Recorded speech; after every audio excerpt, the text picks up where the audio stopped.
मंडळी, ठरलं तर मग या मालिकेचा आजचा म्हणजेच 16 नोव्हेंबरचा भाग तुम्ही ऐकत आहात. प्रेक्षकांनो, आजचा भाग ना खूपच इमोशनल दाखवलाय त्यांनी. संपूर्ण भाग खूप फास्ट दाखवला नेहमीप्रमाणे, आणि आजचा भाग जरा लहान आहे.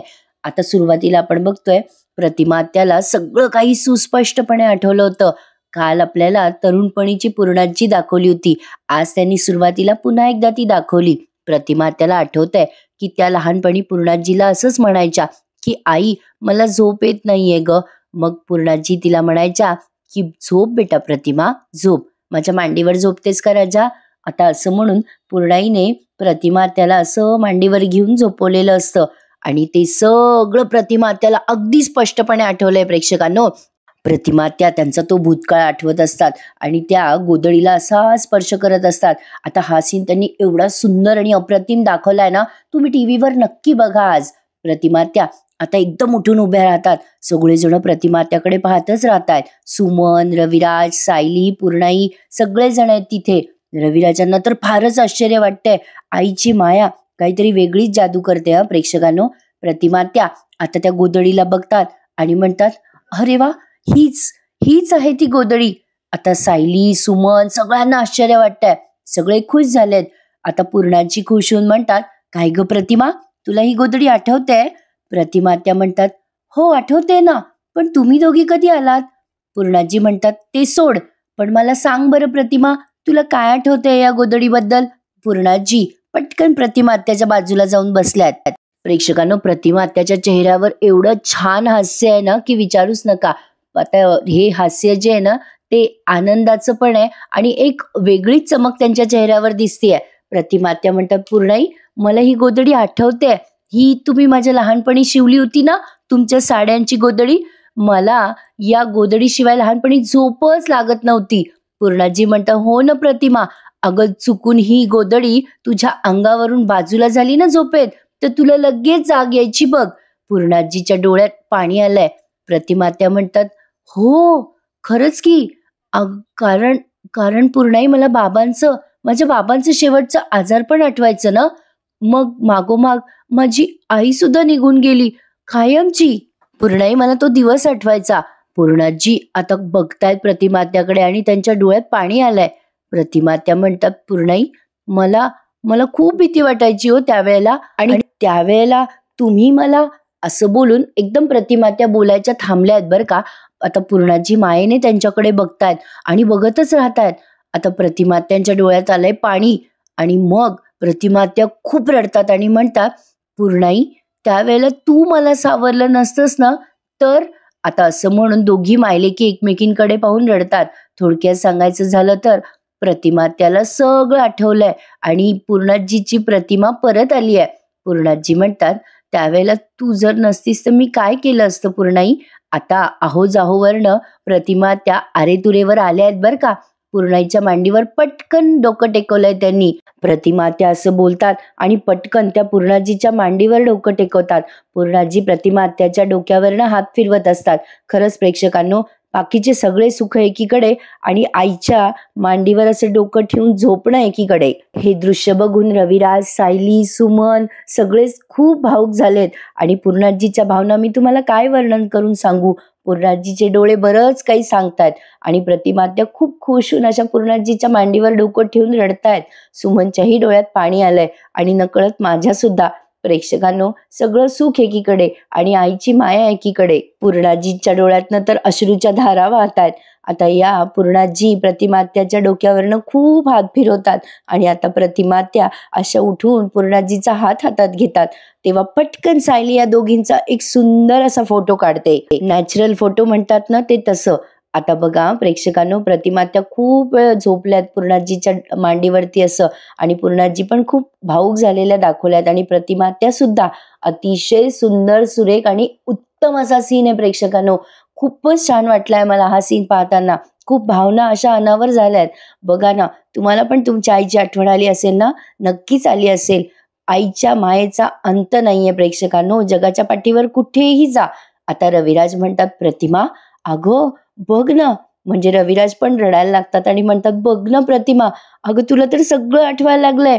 प्रतिमा आत्या म्हणतात, हो रविराज, सगळं स्वच्छ आठवतंय. माझी शाळा, माझं घर, सगळं सगळं आठवतंय. प्रतिमा आत्या खूप खुश होऊन सांगत असतात, अरे मी कॉलेजला जायची ना, तरी मला रस्ता क्रॉस करायची खूप भीती वाटायची. मग एकदा प्रतापने चिडून माझा हात धरला होता आणि मग रस्त्यावर ह्या बाजूने त्या बाजूला, त्या बाजूने या बाजूला मला रस्ता क्रॉस करायला शिकवत होता प्रताप. आठवतंय मला पूर्णाई. तुम्हाला आठवतंय का? पूर्णाई, त्या दिवशी माझी भीती गेली ती कायमची. आता प्रतिमा ते हे सगळं इतकं भरभरून सांगतायत ना प्रेक्षकांना, त्यांची मेमरी परत आली आहे, त्यांची स्मृती सगळी परत आली आहे. आता बघा, सायली खुश होऊन म्हणते, पूर्णाजी, अहो तुमची लेक तुम्हाला परत मिळाली की अगदी पूर्वीसारखी. मग आता या पूर्णाजी म्हणतात, हो ग सायली, माझा विश्वास बसत नाहीये, देवाने बघ माझी प्रार्थना ऐकली. आता प्रतिमा त्या डोळे भरून रविराजांकडे बघतात आणि म्हणतात, अहो रविराज, एकदा ना मी ना शाळेत असताना बागेत गेले होते येताना आणि चप्पल तिथेच विसरून आले होते. आठवतं का पूर्णाई तुम्हाला? मग पूर्णाजी म्हणतात, हो ग बाई, आठवतंय ना, पण नंतर मला कळलं तू चप्पल विसरली नव्हतीस, एका गरीब मुलीला तुझ्या चप्पला देऊन आली होतीस. रविराज बघा ना, किती छान, खूपच भारी वाटलं यार हा सीन बघताना. आता प्रतिमा त्या पूर्णाजीकडून बघून स्माईल करतायत, सगळे खूप खुश आहेत.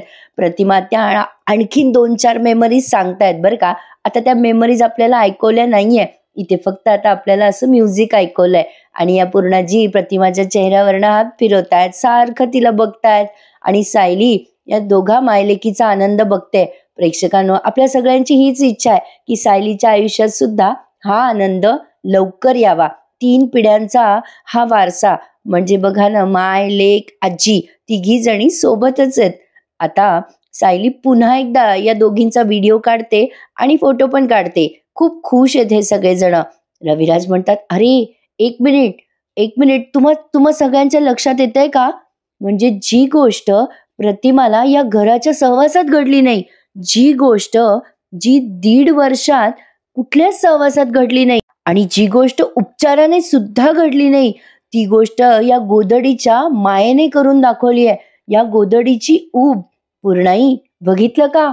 रविराज हे सगळं सांगतात तेव्हा या प्रतिमा त्या पुन्हा एकदा ती गोधडी हातात घेतात आणि अशी गालावरनं फिरवतात. खरंच प्रेक्षकांनो, काय वर्णन करू आणखीन आईच्या मायेचं, त्याला अंत नाही. आता प्रतिमा त्या म्हणतात, पूर्णाई, माझ्यासाठी ही गोधडी आणायची कल्पना कोणाची होती हो? प्रतिमा त्याने असं विचारल्या लगेच पूर्णाजी म्हणतात, आणखीन कोण बाई प्रतिमा? सायली, दुसरं कोण? आता प्रतिमा त्या म्हणतात, सायली. आता सायली म्हटल्या प्रतिमा त्या तिला असं दोन्ही हात करून, जवळ ये ना बेटा, असं म्हणतात आणि मग सायली सुद्धा प्रतिमात्याच्या मांडीवर डोकं ठेवते. प्रतिमात्या तिचे पण खूप लाड करत असतात. अरे यार प्रेक्षकांनो, काय सुंदर एपिसोड दाखवलाय त्यांनी आजचा. म्हणजे नक्कीच जे इमोशनल आहेत ना, त्यांना हा एपिसोड प्रचंड आवडणार आहे. सायली सुद्धा बऱ्याच वेळ प्रतिमात्याच्या असं मांडीवर झोपते. प्रतिमात्या तिचे लाड करतात. सायलीचे डोळे गच्च भरलेले असतात. जी ऊब मैनाला बघता क्षणी सायलीला नाही जाणवत, ती ऊब प्रतिमात्याला बघता क्षणी, प्रतिमात्याचा स्पर्श जाणवता क्षणी या सायलीला जाणवते. हो प्रेक्षकांनो, ते खरं आहे, आपल्या आईचा स्पर्श खासच असतो. प्रतिमात्या जेव्हा डोक्यावरनं हात फिरवत असतात तेव्हा सायलीने तिचे डोळे घट्ट बंद केलेले असतात. असं जाणवलं जणू काही सायली तो स्पर्श अनुभवते, तो स्पर्श ती जाणून घेते. तिच्या डोळ्यामध्ये टचकन पाणी आलंय. सुमन म्हणते, आतापर्यंत ऐकलं होतं बाई, मनाची नाती रक्ताच्या नात्यापेक्षा घट्ट असतात. म्हणजे खरंच आतापर्यंत मी ऐकलंच होतं, पण आता या तिघींकडे पाहिलं की बाई मला खरं वाटतं हे सगळं. सुमनने असं म्हटल्या सायली आता पटकन मांडीवरनं उठते, तिचे डोळे पुसते. मग प्रतिमात्या म्हणतात, काय ग बेटा सायली, काय झालं? पूर्णाजी पण विचारतात, काय झालं बेटा सायली? मग सायलीला आठवण झालीये मधुभाऊंची. कसं असतं ना प्रेक्षकांनो, मैना आणि सदाशिव हे दोघे जण हिचे आई वडील मुळातच नाहीयेत. आता ते सगळं प्लॅनिंग वगैरे ते सगळं समजलं, पण आता सायलीला आठवण झालीये मधुभाऊंची. मधुभाऊंनी सायलीला सांभाळलंय. सायली म्हणते, पूर्णाजी, मधुभाऊंच्या बाबतीत असं झालं तर किती छान होईल ना? पूर्णाजी म्हणतात, हो होईल, नक्की सगळं ठीक होईल बेटा. सायली म्हणते, सुमन काकू साखर आणता का? की छान आपण सगळ्यांचं तोंड गोड करूयात. सुमन म्हणते, हो ग सायली, आतापुरती साखर देते, मग शिरा करायला घेऊयात. सायली म्हणते चला काकू मी मदत करते तुमची. असं म्हणून आता सुमन आणि सायली तिथून निघून गेल्यात. आणि इकडे आता या मायलेकी पुन्हा एकमेकींची माया करताना आपल्याला दिसतात. प्रतिमा आत्या आणि पूर्णाजी. रविराज खूप खुश आहेत, सगळे खुश आहेत. चला, चांगल्या लोकांसोबत चांगलंच होतं प्रेक्षकांनो, पण चांगल्या लोकांना बऱ्याच परीक्षेतनं जावं लागतं हेही तितकंच खरं आहे. देव चांगल्याच गोष्टींची परीक्षा घेतो ना, सोन्याला कस असतो म्हणतात ते असं. आता प्रतिमा त्याच्या घरून पूर्णाजी आणि सायली निघाल्यात. सायली आता पायऱ्या उतरताना म्हणत असते, पूर्णाजी आपल्याला हवं ते आज अचानकच घडलं ना. पूर्णाजी म्हटलं हो ना सायली. सायली म्हणते बघा ना पूर्णाजी, प्रतिमा त्याला सगळं आठवलं. आईबाबांना सांगितल्यावर त्यांना किती आनंद होईल ना. आता पूर्णाजी म्हणतात हो बाई, सायली घरी गेल्यावर मी देवी आईसमोर मस्त शांत बसणार आहे, काहीही न बोलता फक्त देवी आईकडे बघणार आहे. कुठून ग माझे शब्द आणू आज. सायली म्हणते पूर्णाजी, तुम्ही प्रतिमात्याला जन्म जरी दिला नसेल तरी तुमची नाळ जोडलेली आहे ना प्रतिमात्याशी, म्हणून आज तुमच्या मनासारखं झालंय. पूर्णाजी खुश होतात आता. हो असं म्हणतात. सायली पुढे म्हणते माझं आणि मधुभाऊंचं नातं पण असंच आहे पूर्णाजी. आता पूर्णाजी म्हणतात बेटा सायली, मधुभाऊंची खूप आठवण येते का. सायली म्हणते हो. पूर्णाजी पुढे म्हणतात सायली बेटा, गेले काही दिवस मी बघते तू जरा अस्वस्थ वाटतेस मला. मधुभाऊंची तब्येत ही एक कारण आहे, पण ते तेवढंच नाहीये ना, दुसरं काहीतरी आहे बेटा जे तुला खातंय. सायली म्हणते हो पूर्णाई. सायली आता असं बोलल्यावर पूर्णाजी म्हणतात कदाचित हे सगळं सांगायची तुझी सध्या तयारी नाहीये. ठीक आहे, हरकत नाहीये बेटा, मी थांबेल. तुला जेव्हा मला सांगावंसं वाटलं ना तेव्हा सांग, पण जे काही असेल ना बेटा त्यामागे मी तुझ्या पाठीशी आहे हे लक्षात ठेव. आता सायलीला खूप दिलासा वाटतोय पूर्णाजीने असं सांगितल्यावर. सायली म्हणते थँक्यू पूर्णाजी. मी मधुभाऊंना भेटायला जाऊन येऊ का पूर्णाजी. तसं तर मी काल भेटले मधुभाऊंना, पण मला आज पुन्हा भेटावं असं वाटतंय. पूर्णाजी म्हणतात जा की मग. अगं मी येऊ का तुझ्यासोबत. सायली म्हणते नको नको पूर्णाजी, तुम्ही नका दगदग करू, मी जाते रिक्षाने. आता पूर्णाजी म्हणतात सायलीला हो बरं जा, तू सांभाळून जा हं बेटा. आता सायली गेली आहे रिक्षाने आणि पूर्णाजी त्यांच्या गाडीने. सायली आता तिथून जाताना अशी दाखवली आहे. इकडे आता पूर्णाजी घरी पोहोचल्यात बरं का. सुभेदारांच्या घरचं सीन सुरू आहे. मैना तिथेच बसली आहे समोर सोफ्यावर आरामशीर. कल्पनाताई आणि अस्मिता तिथे टेबलवर आहेत. कल्पनाताई अस्मिताला दटावत असतात. ए अस्मिता, तुला गर्भसंस्काराची पुस्तकं दिली आहेत ना, ती काय उशाखाली ठेवायला दिली नाहीयेत, ती गर्भसंस्काराची पुस्तकं वाच जरा. पूर्णाजी म्हणतात ए अस्मिता, गर्भसंस्काराचं महत्व आमच्या आधीच्या पिढ्यांनाही माहित होतं बरं. या दिवसात जे ऐकते तू, वाचते, बोलते, त्याचा थेट परिणाम बाळावर होत असतो. आता अस्मिता म्हणते अगं ये पूर्णाजी, तू मला शिकवलंयस ना मेडिटेशन, मी करते की सकाळी रोज मेडिटेशन. पूर्णाजी म्हणतात पण उद्यापासून चालायला पण जायचंय. अस्मिताला आलंय टेन्शन. पूर्णाजी म्हणतात तुझ्या निमित्ताने माझंही थोडं थोडं चालणं होईल जरा. प्रतापराव म्हणतात वा रे वा, बाळाचा पण फायदा आणि बाळाच्या पणजीचा पण फायदा. काय सुंदर दाखवला आजचा एपिसोड प्रेक्षकांनो त्यांनी. आता प्रतापराव चहा घेत असतात तेव्हा अर्जुन सदाशिवला घेऊन आलाय. सदाशिवची अवस्था बघून सगळेजण एकदम आश्चर्यचकित होतात. मैना म्हणते अरे बाप रे, काय झालं तुम्हाला अहो. सदाशिव बामट्यासारखा आपला असा उभा आहे. पूर्णाजी आश्चर्याने पाहायला लागतात काय हा प्रकार. मैना मुद्दाम म्हणते काय झालं अहो, ऍक्सिडेंट वगैरे झाला का काय तुमचा. आता अर्जुन तिच्याकडे असा पाहायला लागतो. प्रिया पण तिथे आली आहे. लगेच मैना म्हणते आजकालचे रिक्षावाले बाईकवाले डोळे फुटल्यासारखे मेले गाडी चालवत असतात. सदाशिव तिला खुणवतो बरं का घरामध्ये चाल म्हणून. आता मैनाला ते कळलंय. अर्जुन म्हणतो जा जा. अर्जुनने ते पाहिलं बरं का त्यांच्या खाणाखुणा. अर्जुन म्हणतो जा आता आतमध्ये जाऊन आराम करा. सदाशिव म्हणतो हो हो जावाई बापू, आज जाऊन आराम करतो हा.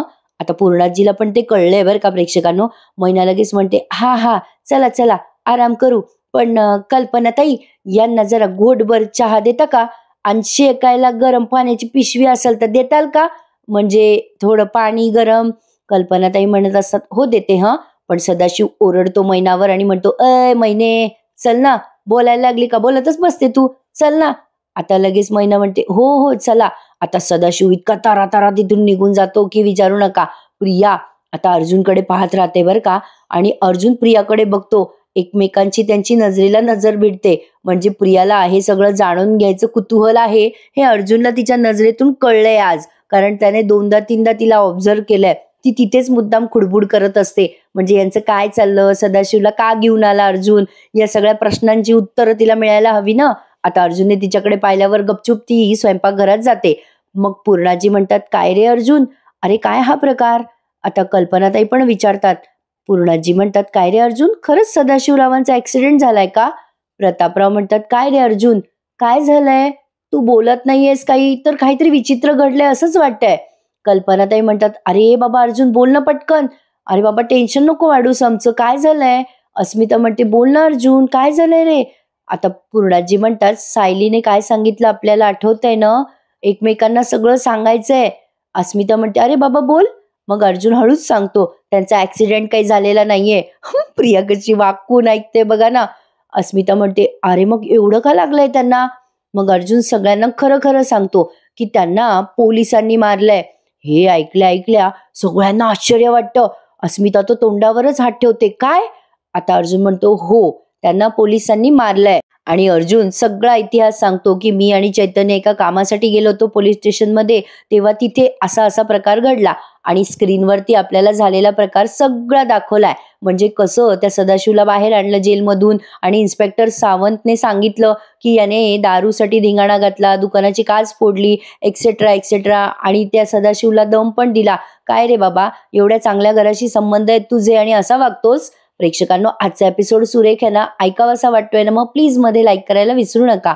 अर्जुन हे सगळं सांगतो. आता प्रियाने ते सगळं ऐकलंय बरं का प्रेक्षकांनो, आणि विचार करते, माझ्या बापाने आज भरभरून माती खाल्ली आहे. ती मनातल्या मनात म्हणते बरं का की माझ्या बापाने अगदी घमेली भरभरून माती खाल्ली आहे. सुभेदाराच्या महालात राहून सुद्धा याला गटारातच लोळायचंय.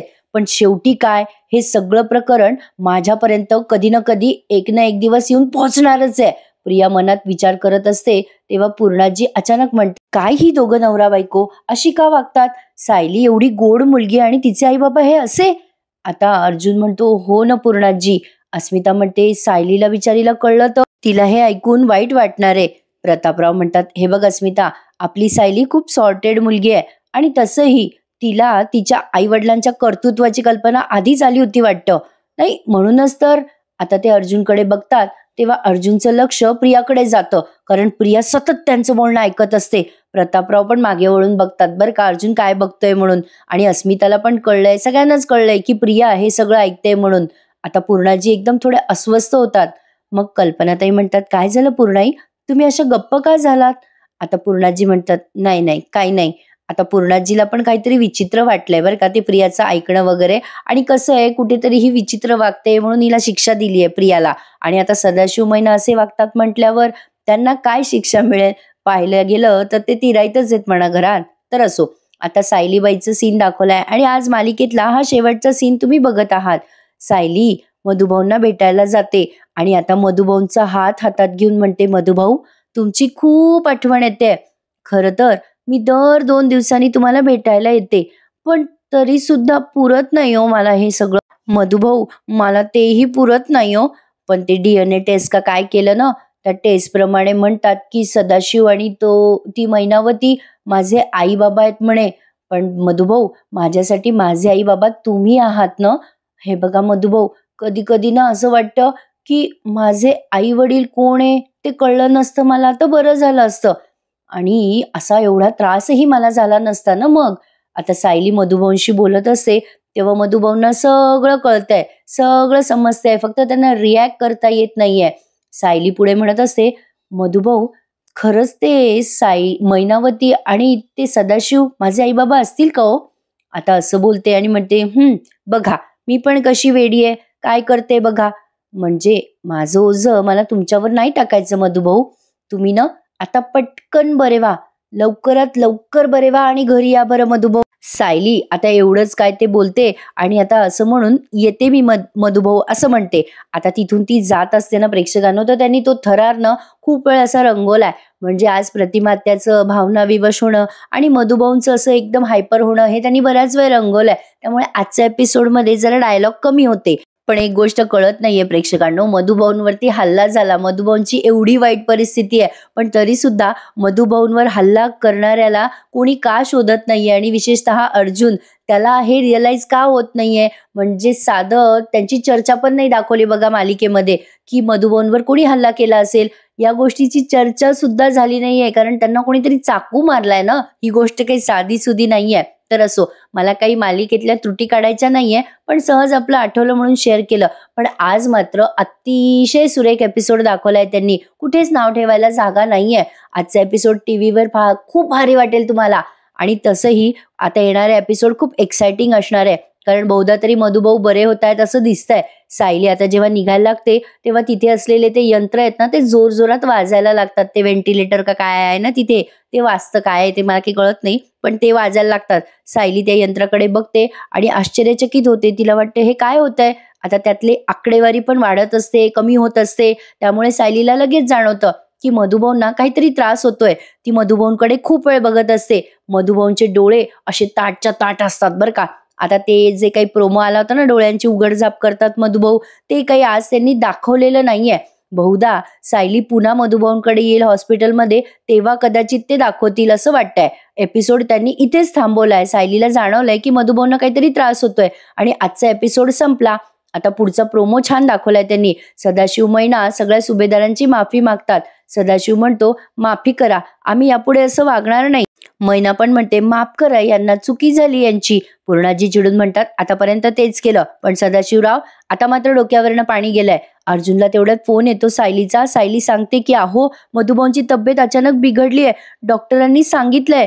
आता सायली खूप हायपर होते. अर्जुन आता सायलीला रिसीव्ह करायला हॉस्पिटलमध्ये गेलाय. सायली आता देवी आईला साकडं घालायसाठी जाते बिना चपलेची. अर्जुन म्हणत असतो, अगं ऐक ना सायली, अगं आपण घरी जाऊयात, अगं तुला त्रास होईल, असं काय करतेस. सायली म्हणते, माझ्या मधुभाऊंना मी काही होऊ देणार नाही. मी देवी आईला साकडं घालायला चालली आहे. काही झालं तरी मी आता मधुभाऊंना माझ्यापासून हिरावू नाही देणार देवी आईला. अर्जुन सायलीच्या मागे मागे करत असतो, असं करू नको करू नको, पण सायली काही त्याचं ऐकत नसते. ती म्हणत असते, माझ्याकडे एवढाच मार्ग आहे, मी देवी आईला साकडं घालायला जाणार. आणि चालता चालता तिला काटा घुसतोय पायात. काय वाटतं तुम्हाला प्रेक्षकांनो, मधुभाऊ खरंच जागे होतील का पूर्णपणे? मला कमेंटमध्ये नक्की कळवा. तुम्हा सगळ्यांना आज हॅपी संडे. छान होता आजचा एपिसोड, तुम्हाला खूप आवडेल, नक्कीच आवडेल. तर चला भेटूयात उद्या पुन्हा एकदा मंडेला. तोपर्यंत टेक केअर. धन्यवाद.